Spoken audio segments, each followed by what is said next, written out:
공포에서 벗어났잖아요. 그거 자체가 아주 강력한 치유제입니다. 어떤 면역 증강제보다도 강력합니다. 예. 그거는 사실은 다 실험 결과, 논문으로도 다 나와 있는 거예요. 우리 생각의 변화가 얼마나 강력한지. 예. 그래서 제가 이런 말씀 드려요. 이 치유는요, 방법으로 낫는 게 아니에요. 요법으로 낫는 게 아니에요. 정보로 낫는 게 아닙니다. 요즘은 뭐 방법 몰라서 못해요? 정보 없어서 못해요? 예, 넘쳐서 문제죠. 이 치유, 현대병은요, 제가 세포 변지 원인이라고 했잖아요. 그 현대병은요, 철학으로 낫는 거예요. 방법으로 낫는 게 아닙니다. 철학으로. 내가 어떤 삶의 철학, 건강 철학을 갖고 있느냐. 예. 그리고 그걸 통해서 얼마나 우리 몸이 회복력을 가지고 있는지, 우리 몸이 얼마나 완벽한지를 이해하는 데서 치유는 시작이 되는 겁니다. 그래서 제가 아까 원장님도 말씀하셨잖아요. 이게 뭐 방법론 가지고 이렇게 하는 거, 암에 대한 공포에 쪄들어 있으면서 난 죽는다고 확신하면서 거기서 뭐 이렇게 뭐 하는 거 있잖아요. 그거 100점짜리 하면 뭐예요? 그거 안 나서요. 100점짜리. 제가 한 저 따라하지 말라고 제가 뭐 이렇게 100점짜리 코칭을 이렇게 해드려도요, 안 나요. 왜? 그 사람은 죽는다고 생각을 하잖아요. 죽음에 대한 공포에 쪄들어 있잖아요. 그러면 그게 자율신경 체계, 호르몬 체계에 바로 연결이 되고요. 세포가 살 수 없는 조건이 돼버려요. 생리적 조건이 돼버려요. 그 자체가. 거기서 어떻게 치유가 일어나요? 저는 이렇게 표현해요. 산삼 좋은 거잖아요. 전 사실 산삼도 먹었거든요. 치료하면서. 그 산삼 먹으면 뭐합니까? 그게 세포로 안 가요. 이 자율신경 체계 깨지고 대사체계 깨지면요, 그게 세포로 안 갑니다. 다 썩어버린다고 표현하면 돼요. 그럼 여러분, 산삼 썩은 물은 몸에 좋을까요? 내가 암에 대한 공포에 쪄들어 있는 상태에서 무언가를 한다는 거는요, 비싼 썩은 거 먹는 거예요. 그 어떤 좋은 것도 썩으면 다 독입니다. 네. 여러분이 제가 깐난쟁이 애기라고 그랬잖아요. 우리가 그 두려운 거 공포 속에 있다는 건 다 썩는 거예요. 이게 내가 먹는 게 저절로 가는 게 아닙니다. 대표적인 질병이 뭔지 아세요? 내가 먹는 게 세포로 안 가는 대표적인 질병. 그게 당뇨병이에요. 당뇨병이 뭐예요? 내가 먹었는데 당이 세포로 안 가서 넘쳐서 소변으로 나오는 병. 그러면서 혈관 망가져서 죽는 병이잖아요. 예, 그게 저절로가 아니에요. 예, 그러니까 이게 다 썩어버린다고요. 예. 그 위에서 어떻게 치유가 일어나요? 요즘은 뭐 너무 정보가 많아서 문제지 제가 거기다 하나 더 거들 필요가 없어요. 이거 하면 낫는다 이거 할 필요가 없어요. 좋은 거 너무 많으니까. 그리고 좋은 병원 너무 많으니까. 좋은 요법이 너무 많아요. 그래서 제가 이제 암하는 분들한테 뭐라고 하냐면, 저처럼 제대로 된 자연치유를 알리는 사람도 있고, 자연치유에 부합한 다양한 치료법들이 있고, 요법도 있고. 여러분들은 정말 행운하다. 암 낫기 좋은 시대에 태어나서. 진짜 부럽다 제가 이렇게 표현하면. 저 때는 그런 게 없었어요, 진짜. 저 때는 그런 게 없었어요. 그때 있었던 게 비타민C 정도? 뭐 없었어요. 자연치유를 얘기하는 사람도 없어요. 요즘은 어때요? 너무 저 같은 사람도 있고, 원장님 같은 이 치유 적합적 병인을 이야기하시면서 그걸 부합한 치료를 하시는 분도 있고, 얼마나 좋아요. 그래서 우선 이게 너무 강력해요. 여기서 벗어나지 못하면, 그래서 제가 이런 말씀을 드리고, 제가 치유 조건 말씀드렸잖아요. 우리가 치유 현상은요, 자연 치유라는 게 저절로 일어나는 게 아니라 엄격한 조건 하에서 일어나는 거거든요. 예. 그리고 그 치유 조건을 우리가 다 알아야 돼요. 그리고 그 치유 조건을 안다고 해서 되는 게 아니라 충족할 방법을 또 알아야 되죠. 예. 툴이 있어요. 구체적인 툴이 있어야 되고요. 그 툴을 내가 현실에서 구현을 해야 되는 겁니다. 그런데 제가 암에 대한 공포 극복을 왜 제일 중요시하냐. 제가 그거를 다 논리적으로 설명드릴 수가 있어요. 뭐냐면, 암에 대한 공포가 있는 상태에서는 그 수많은 방법론들이 왜 무용지물인지를 제가 논리적으로, 실증적으로 다 설명드릴 수가 있어요. 이해되게끔. 그냥 말빨로 하는 게 아니라 이해되게끔 다 설명드릴 수가 있어요. 그러니까 이게 중요한 거고, 두 번째, 암과 관련되지 않은 거예요. 우리가 이제 현실에서 살다 보면 우리가 다양하게 이렇게 갈등도 있고요. 그 관계적 치유 조건이라고 말씀드리고, 우리 몸의 치유 조건 중에 매우 중요한 게 관계적 치유 조건이 있어요. 우리는 인간은 관계를 맺고 살기 때문에 그런 부분이 있고, 또 현실을 바라보면서 되게 힘들어하시는 분도 있어요. 그러니까 거기서 이제 현실에서 오는 스트레스죠. 그것도 얼마든지 극복이 가능하다고. 저는 뭐 여기서 자세하게 말씀 못 드리겠지만, 저는 그거를 설정 바꾸기, 기준 낮추기로 이렇게 좀 설명을 하는데, 하나만 예를 들어볼까요? 설정 바꾸기 한번 하나의 예를 들어보면,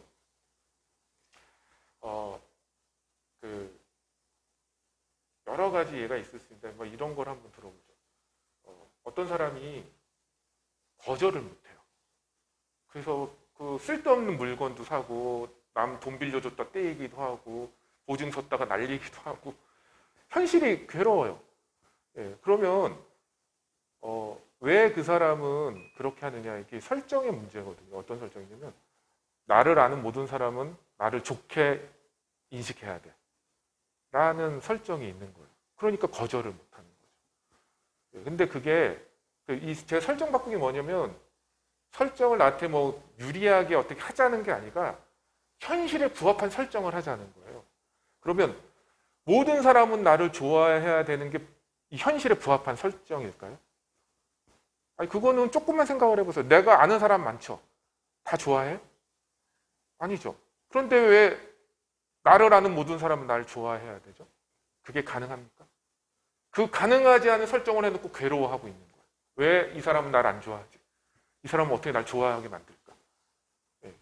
그러면 제가 그랬죠. 우리는 많은 자원을 갖고 있는데 그런 엄한 데다 쓰는 거예요. 그런 거. 쓸데없는 생각, 쓸데없는 노력에 이렇게 쓰니까 현실이 더 힘들어지죠. 그래서 설정을, 아니, 이스라엘 대통령도 이 세상 반은 싫어하고 반은 좋아하는데, 왜 모든 사람이 나를 아는 모든 사람이 좋아해? 그럴 필요성도 없고 그럴 수도 없는 거거든요. 그런데 거기에 내가 잘못된 설정을 해놓고, 이 사람은 나를 아는 모든 사람은 좋아해야 되는데 이 사람은 내가 거절하면 싫어하겠지? 이렇게 하니까 현실이 괴로워지는 거예요. 그렇다고 해서 그 사람이 날 좋아해? 천만의 말씀이에요. 해달라는 거 다 해준다고 좋아하지 않아요. 그냥 호구로 알지. 그런 게 아닙니다. 설정만 바꾸면 거절이 편해지죠. 거절이 편해져요. 이 세상 모든 사람이 날 좋아할 필요가 없어 라고 설정만 바꿔도 스트레스를 안 받는 거예요. 이제 그런 걸로. 관계에서 받지 않는 거예요. 그리고 또 기준 낮추기도 있고 여러 가지. 그러면 어떻게 보면요, 우리가 똑같은 현실인데도 괴로워하시면서 사시는 분이 있고요, 똑같은 현실인데 감사하고 행복해하면서 사는 사람이 있어요. 그 차이는 현실이 아니에요. 제가 그래서 현실을 이렇게 봤습니다. 현실은 행복한 현실, 나쁜 현실, 불행한 현실이 있는 게 아니라 이 현실을 내가 어떻게 바라보냐에 따라서 그게 행복한 현실도 되고요, 불행한 현실도 되고. 여러분 지금 암 걸려 있잖아요. 암은 행복해요, 불행해요? 불행하죠. 그런데 그걸 축복이라고 얘기하는 사람이 있어요. 똑같은 암이라는 현실을 축복이라고 얘기해요. 말 같지도 않죠. 근데 그게 왜 축복인지 아세요? 내가 암이 아니었으면 아무 생각 없이 내가 어디로 와서 어디로 가는지도 모르고 이렇게 살다가 죽었을 거예요. 심근경색, 뇌졸중, 뇌출혈 오면 한 방에 가거든요. 저도 암 걸렸을 때 내가 이대로 살았으면 저는 뇌출혈로 죽지 않았을까라는 생각도 했어요. 그런데 암을 계기로 어때요? 나를 돌아보는. 그리고 뇌출혈, 뇌경색 이런 것 한 번 오면 원상회복이 안 되거든요. 근데 암은 더 건강해져. 잘만 극복하면. 그래서 나는 암 환자여서 행복합니다라는 책도 있어요. 그런데 혹시 이런 책 보셨어요? 나는 뇌출혈이어서 행복합니다. 뇌경색이어서 행복합니다. 심근경색이어서 이런 거 없거든요. 왜? 그거는 죽지 않더라도. 맞아요. 그러니까 회복이 어렵고요. 되더라도 회복이 어렵고 회복되더라도 장애가 남거든요. 근데 암은 더 행복해져요. 맞아요. 그래서 그 사람에게는, 그래서 제가 이렇게 암의 의미를 알면 오히려 더 행복해져요. 그러니까 암이라는 현실은 죽음이 아니에요. 내가 죽음이라고 보면 죽음이 되고요, 축복이라고 보면 축복이 되는 겁니다. 그럼 누가 치유가 될까요? 죽음이라고 보시는 분이 치유가 될까요? 축복이라고 인식하시는 분이 치유가 될까요? 예, 축복이라고 보는 분은 삶이 달라집니다. 어떻게? 세포 치유 적합적으로 삶이 달라집니다. 하지 말라고 해도. 그런 사람들이 낫는 거예요. 근데 거기다 내가 방법론만 들이댄다고 이게 그 분노한 감정, 원망스러운 감정에다 방법론만 들이댄다고 해결될 문제가 아니에요. 그러니까 이제 이쯤에서 저희가 오늘 여러분들한테 이야기를 해드리고 싶었던 주제가 나오기 시작하는 거예요. 아마 처음부터 암이어서 행복합니다 했으면 다 일어나서 나가셨을 거예요.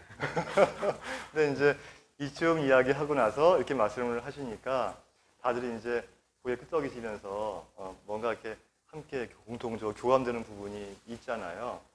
근데 실제로 중풍 같은 경우에는요, 저한테 오면은 제가 처음에 하는 말이 뭐냐면 완치가 안 됩니다. 거든요. 그러니까 후유증이 남습니다. 그리고 재발될 가능성이 많고요. 이렇게 이야기를 해요. 근데 암은 옆에도 앉아 계시지만 완치가 되잖아요.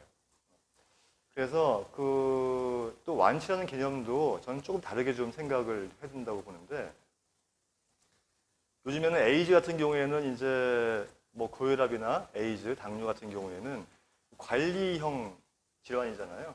그래서 예전에는 에이즈가 걸리면은 뭐 거의 사망하는 걸로 돼 있었지만 지금은 약을 먹으면서 이제 그 혈압 조절하는 것 같이 뭐 불로 장생하는데 큰 지장이 없는 그런 병이 돼버렸어요. 그 암도 그렇게 생각하면 된다고 저는 생각을 해요. 왜냐하면 이 PET 같은 검사 기기로 초기에 잡아낼 수 있는 정도 크기의 암세포 있잖아요. 암 덩어리 있잖아요. 그런 정도가 만들어지려면 이미 10년 내지 12년 정도 기간이 걸린다고 합니다. 그러니까 지금도 제 몸에도 수시로 인파를 타고 암세포가 돌아다니고 있는 거예요. 그렇기 때문에 함께 우리는 공존한다고 보는 것이죠. 그런데 어떤 환경이 여러 가지 뭐 스트레스 받는 환경, 어떤 부절제한 어떤 생활 습관, 안 좋은 음식 이런 것들을 통해서 이런 정상적인 어떤 메커니즘이 깨지고 이제 암세포가 커지고 만들어지는 것이 이제 암이라고 보는 것이기 때문에 우리가 어떤 생활 습관과 어떤 마음 자세를 가지고 이 암을 대하는가에 따라서 우리가 얼마든지 건강할 수 있는 길이 보일 수가 있다라고 이제 말씀드릴 수가 있겠고요. 그래서 이제 저희 바람은 여러분들이 당장 내일부터 저희가 휴지를 돌 때 방긋 웃으면서 원장님 그러니까 잠을 못 잤어도 불면증으로 또는 어디가 너무 아파서 많이 힘들었더라도 방긋 웃으면서 이렇게 이야기할 수 있는 그런 마음 자세가 왜? 이 아픔조차도 결국은 내 병이 나아가는 과정의 일환이기 때문에 괜찮다라고 생각하는 마음 자세가 필요하다고 저는 생각을 이제 합니다. 그래서 우리가 그 앞으로의 행복을 위해서 지금 열심히 치료한다고 생각하시면 안 돼요. 저는 바로 이 시간 행복해야 된다고 생각을 하거든요. 바로 이 시간 내가 행복하고 이 시간 내가 즐겁고 이 시간 내가 두려움에서 벗어나고 그래야 오늘 하루가 행복한 것이고 그것이 쌓이면 내일도 행복하고 어저께도 행복했었고 그죠? 미래도 행복할 것인데 지금을 포기하고 지금은 괴롭고 힘든데 난 앞으로는 좋아질 거라고 생각하는 사람은 평생에 그런 괴로운 쪽에서 살지 않겠습니까? 그래서 여러분들이 오늘 이 귀한 시간을 통해서 정말 내가 이 암을 치유하기 위해서 어떤 마음 자세를 가지고 치유할 것인가 또 어떤 생활 태도를 가질 것인가 이런 것들에 대해서 다시 한번 생각을 해볼 수 있는 좋은 시간이 있으면 좋겠고요. 이 암은 죽는 병이 아니다. 그렇기 때문에 암이어서 행복하다고 말씀하시는 분도 계십니다. 이해하시고 그렇게 이제 생활하시면 좋지 않을까라는 생각이 듭니다. 그래서 이제 너무 구체적으로 말씀을 이제 나가게 되면 이야기가 정말 길어져요. 아까 그랬죠? 한 50시간 가까이 이야기를 해도 모자르더라고, 그죠? 그래서 이제 그런 부분들은 우리 주말녀님이 또 강의하시는 부분이 많이 있어요. 그래서 이제 강의도 들으셔도 좋고요. 또 저도 같이 말씀을 나누면서 내 생각과 너무 그 생각이 맞는 거예요. 그래서 또 제가 환자분들을 대하는 어떤 그 마음 자세, 나는 환우분들을 이렇게 치료해야겠다라고 하는 그런 내 마음 자세, 또 나의 어떤 실천 강령가 너무나 많이 담고 그래서 저도 많이 좀 더 배우고 같이 이렇게 나누고 교감하고 이렇게 하려고 하니까요. 여러분들도 좀 더 가벼운 마음으로 좀 하루하루 행복하게 두려움 없이 그렇게 생활을 하셨으면 좋겠습니다. 이제 이야기가 좀 오래돼서 이제 마지막으로요, 제가, 암 환우분들한테 주만이아님이 당부라고 할까요? 네. 예, 예. 당부하고 싶은 그런 말씀이 있으면 좀 한마디 해주시면 좋겠어요. 당부요. 네. 우리가 사실 현실은 문제적 투성이거든요. 그리고 불만족스럽습니다. 현실은. 그런데 우리가 그래서 어떻게 하냐고. 그래서 열심히 사는 거예요. 지금은 불만족스러워도 또 문제가 있어도 미래에는 이게 해소된 상황이 된 삶을 이제 원하기 때문에. 그러면 사실은 제가 아까 현실은 의도가 없거든요. 나를 엿먹이려고 이 암이 온 게 아니에요. 내가 이 암이 생길 수밖에 없는 삶을 살았기 때문에 온 겁니다. 현실은 감정도 없고 의도도 없어요. 거기에 우리가 감정을 이제 넣는 것 뿐이죠. 예. 그래서 내가 여태까지 저는 그래서 암 환자분들이 맨 처음에 해야 될 게 저는 반성이라고 생각을 하거든요. 후회가 아닙니다. 후회는 현실을 망쳐요. 예. 후회는 감정이 들어서 현실을 망치는데 반성이라는 건 내가 현실을 개선하기 위해서 하는 거예요. 내가 과거에 뭐가 잘못됐을까. 그래서 저는 많은 분들이 지금 이 암 자체에 분노하거나 절망하시는 게 아니라 나의 삶을 이 현실 의도가 없다고 그랬잖아요. 예. 뭐 하늘을 원망하시는 분도 있는데 하늘이 나에게 암을 준 게 아니에요. 내가 그런 삶을 살았기 때문에 암이 온 겁니다. 그러면 좀 반성을 하시고 내가 과거의 파괴적인 전 암의 원인은 파괴적인 삶이라고 그냥 한마디로 표현하거든요. 과거의 파괴적인 삶이 지금 암이 왔으면 미래는 어떻게 그냥 암 갖고 계속 그냥 막 죽을 똥 살 똥하고 살고 싶으세요? 그렇지 않잖아요. 미래 어느 시점에서 어떻게 되고 싶으시죠? 암이 없는 건강한 삶을 원하시지 않습니까? 그런데 똑같은 파괴적인 삶을 살고 있으면 미래에 그게 올까요? 그게 이렇게 하늘이 나한테 암을 줬으면 하늘이 또 암을 낫게 해줄 수도 있겠죠. 근데 그런 게 아니라고 그랬잖아요. 그래서 지금 내가 치유적합적 삶을 살아야 돼요. 그래야지 그게 쌓여서 치유가 오는 겁니다. 내가 과거에 파괴적인 삶이 쌓여서 암이 왔듯이 지금 치유적합적 삶이 쌓여야지 이거 없앤다고 해결될 문제가 아니에요. 오거든요. 그런데 사실은 이제 우리가 현실적인 문제를 두고 사람들마다 선택은 다 다릅니다. 그냥 이 암 죽는 병이라고 생각하고 그냥 죽어가시는 분도 있고 그냥 아무 생각 없이 그냥 계속 있는 암만 없애는 과정에서 굉장히 괴로워하시면서 돌아가시는 분도 많고 정말 현명하시게 그 암의 의미를 알고 본질을 알고 그거에 대한 치유 툴로서 자연 치유를 선택해서 치유되시는 분도 있고 저는 가장 현명하신 분은 누구라고 생각하냐면 건강할 때 이 건강의 소중함을 알고 건강을 지키는 훨씬 쉽거든요.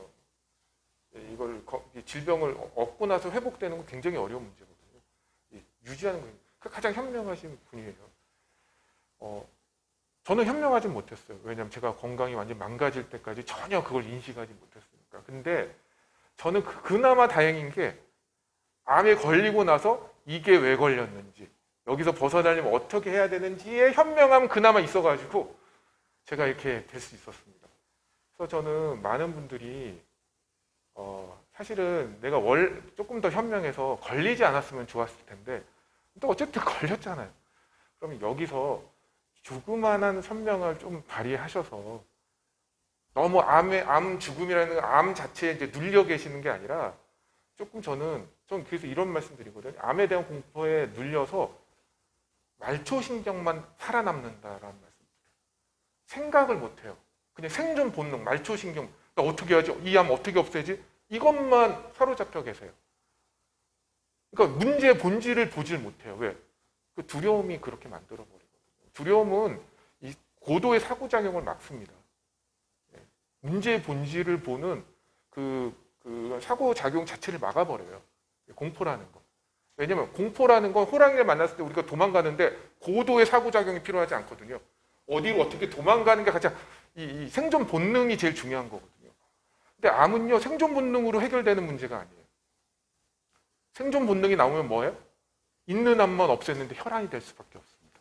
이거 없으면 내가 살 거라는 그런 생존 본능만 느껴요. 그래서 조금 이 암은 다행히 이게 만성 질환 중에 만성 질환이기 때문에 충분한 시간을 줘요. 뭐 뇌졸중, 뇌출혈처럼 갑자기 그냥 이렇게 되는 게 아니기 때문에 조금 좀 차분하게 좀 문제의 본질을 보시려는 노력을 하시고 공포에서 벗어나서 내가 어떻게 해야 되는지를 한번 찾아보는 그런 현명함을 발휘하셔서 꼭 온전한 치유가 되셨으면 하는, 그리고 본질적인 치유 노력으로 이렇게 경주하셨으면 하는 그런 마음. 제가 굉장히 안타까운 경우가 너무 많아요. 사실 하는 분들을 보면. 아이고, 너무 감사합니다. 네, 감사하고요. 박수 한번 주시죠. 예. 네.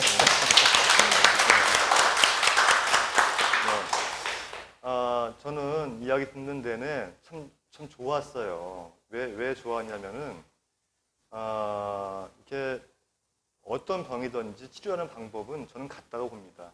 하나라고 봐요. 바로 이제 마음이거든요. 그래서 오늘은 사실은 그 마음에 대한 이야기를 가장 많이 했던 것 같아요. 방법론이라고 하는 것은요, 그 마음이 이루어진 틀 속에서 거기에 있는 거지, 이 마음이 없이 방법만 쫓아가다 보면은요, 정말 전혀 다른 길로 빠질 수도 있고, 오히려 몸에 해로울 수도 있는 부분이 있어서, 그래서 그런 부분에 대해서 말씀을 드린 것 같아서 제가 참 오늘 너무 좀 좋았었고요, 강의가. 이대로 끝나기엔 좀 아쉽잖아요. 그래서 혹시 오늘 강의 들으시고 좀 궁금한 점이 있으신 분, 몇 분만 좀 질문을 좀 받아볼게요. 주만님한테. 예. 혹시 궁금한 거 있으면 좀 질문하실 분 계십니까?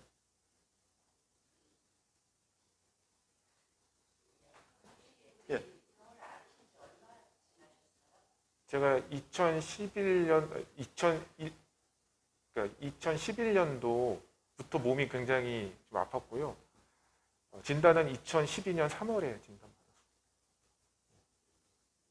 예, 진단은 3월에 받았어요. 지금 괜찮아 보이죠? 그러니까 지금도 날짜를 물어본 이유가 네네네. 네.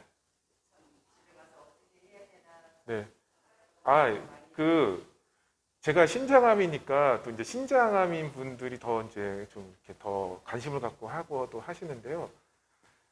암종 병기 발병 부위하고 관계가 없어요. 이게 우리가 치료는 같은 암종에서도 이 암세포의 패턴에 따라서 치료약이 달라지거든요. 치료는 굉장히 기술적인 겁니다. 그래서 이거는 똑똑하신 분이 하셔야 돼요. 우리나라에서 제일 똑똑하신 분이 의사 선생님이거든요. 그래서 의사 선생님 해야 되는 거예요. 근데 치유는요, 되게 범용적이에요. 그래서 이게 저도 그랬거든요. 신장암 뼈전이를 찾았어요. 거기서 그 사람 나은 사람 찾고 그 사람 뭐해서 나았었나. 근데 그게 아닙니다. 제가 그래서 암종, 병기, 발병 부위가 관계가 없어요. 왜냐하면 이 자연 치유라는 건 원인을 없애는 거거든요. 이 원인은 암의 원인뿐만 아니라 모든 세포 변질인 현대병의 원인이 같아요. 그래서 한마디로 이 자연치유 건강성 회복이고요. 건강성 회복 과정에서 좀 더 구체적으로 우리 몸에 암에 대한 다양한 방어 체계가 있거든요. 그 방어 체계가 신장암만 없애는 게 아니거든요. 모든 암을 다 없애기 때문에 우선은 그 편협함을 좀 벗어나셔요. 나랑 같은 사람 종류의 암을 그 사람 뭐 먹고 나서는 이거는 제가 이거 러시안 룰렛 게임 한다고 하거든요. 매우 낮은 확률에 내 목숨을 거는 거다. 만약에 총구 6개 실탄 하나 들어있어. 이거 당기실 수 있겠어요? 6개 실탄 하나면요. 살 확률이 한 83% 되거든요. 암에서 83%면 매우 양호한 암이죠. 만약에 근데 이거 당기실 수 있겠어요? 우리가 확률에 뭔가를 맡기잖아요. 내 무의식에 뭐냐면 이거 못 당기죠. 왜? 무섭거든요. 공포가 있는 거예요. 나 13% 안에 들어가면 어떡하지? 그 공포가 있는 상황에서는 치유가 안 됩니다. 그러니까 저는 확률에 맡기지 말라고 말씀드려요. 확실할 수밖에 없는, 그러니까 100%는 없어요. 이 세상에 100%는 없습니다. 하지만 확률의 영역에서 확실의 영역으로 갈 수는 있어요. 우리가 저 암을 시험에 많이 비유하잖아요. 내가 이번에 합격할까? 그러니까 100% 누가 합격을 보장해 줄 수는 없죠. 그러면 너 시험도 보지 마 이런 거잖아요. 하지만 내가 합격할 수밖에 없는 준비는 할 수가 있어요. 거의 예외 없이 합격할 수 있게. 확실에 가깝게. 그러니까 우리도 그러니까 제가 이제 그걸 이제 암 중심적 사고에서 빨리 벗어나야 된다. 그러니까 암 중심적 사고를 하기 때문에 나랑 똑같은 상황의 사람을 찾는 거고요. 그 똑같은 사람이 나은 방법을 찾는 거예요. 그게 이제 그리고 어쨌든 암이 없어지면 어떻게 해요? 옛날로 돌아가요. 왜? 나았으니까. 암이 재발하면 자포자기 하죠. 자포자기가 뭡니까? 그게 암이 확 퍼질 수밖에 없는 조건이 돼버려요. 또. 그래서 저는 암이 나았다고 수술하면 없죠. 그렇다고 암이 나은 게 아니거든요. 그러니까 내 건강성 회복이 기준이 돼야 되고요. 예, 암이 났든 암은 보이든 안 보이든 그래서 사실 암은 상수거든요. 병적인 암이 있고 병적이지 않은 암이 있거든요. 예, 그러니까 휘둘리지 않으셨으면 좋겠어요. 암 자체 휘둘리지 마시고 우리가 제가 이제 페인트 모션에 속으면 안 된다 이렇게 말씀을 드리거든요. 제가 예전에 캠프에 참여하신 분 중에 농구 감독님이 계셨는데 제가 그분한테 여쭤봤어요. 페인트 모션에 안 속으려면 어떻게 해야 돼요? 했더니 공을 보면 여지없이 속는데요. 공을 보는 게 아니라 눈을 봐야 된다고 얘기하더라고요. 공을 보는 게 아니라 눈을 보면 속지 않는다. 우리가 암을 보면요. 그게 암이 사라졌거나 생겼거나 하면서 우리가 속아요. 암이 없으면 다 나은 것처럼 해서 옛날로 돌아가고 암이 있으면 이제 죽는구나 해서 절망해서 암이 확 퍼지고. 그러니까 암이야. 생기든 작아지든 상관없이 나는 내 몸의 건강성만 보고 가는 거예요. 흔들리지 않고. 지금 제가 추가적으로 설명드리면요. 이 명의는